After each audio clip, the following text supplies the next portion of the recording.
other area where you need to professionalize your contracts is going to be any situations involving complex transactions and major strategic moves.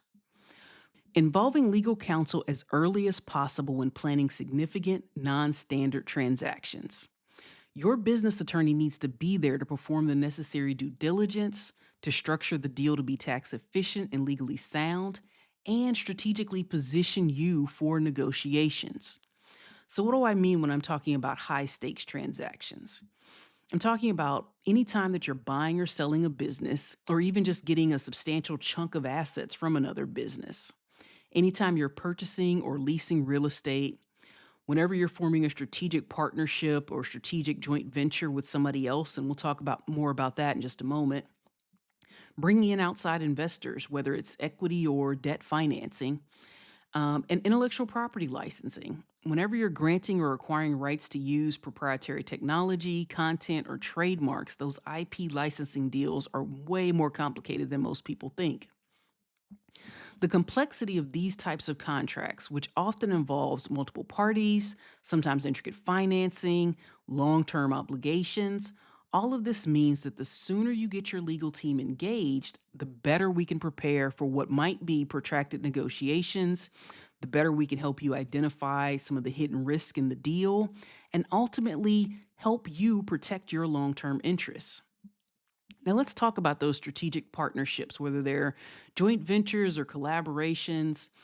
Anytime you're collaborating with another business for mutual benefit, we want to make sure that that's structured with foresight. So, how are we defining the roles, the responsibilities, and exit strategies?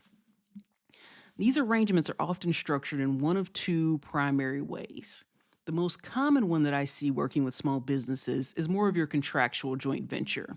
We put together a partnership that's covered by a comprehensive contract. Each party is still going to be its own independent legal entity. And in some sense, these can be a little bit simpler, and they're often used for short term projects or very well defined scopes of work. The other possibility is to set up a brand new entity, which you might sometimes see called an equity joint venture. So, this is a new separate legal entity, whether it's a new LLC or a new corporation, that both of the parties jointly own and manage. So, your LLC and the other company that you're working with, their LLC, are both going to be members or part owners of this new LLC.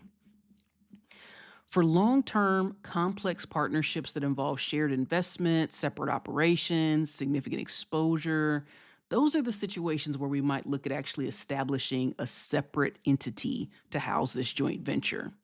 This new entity can provide a crucial legal shield, isolating the liabilities of the joint venture from the separate companies, protecting each partner's core assets. For more on this, check out the other video that we've done on holding companies and when they really make sense.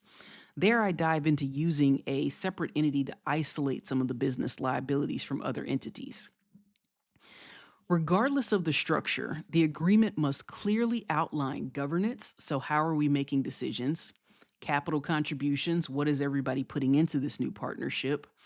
How are we sharing the profits and losses? Dispute resolution. And critically, a clear and defined exit strategy. So, what are those buy sell provisions? What does it look like if we liquidate this new project or this new entity? Just in case the partnership dissolves. Again, best laid intentions, not a legal defense.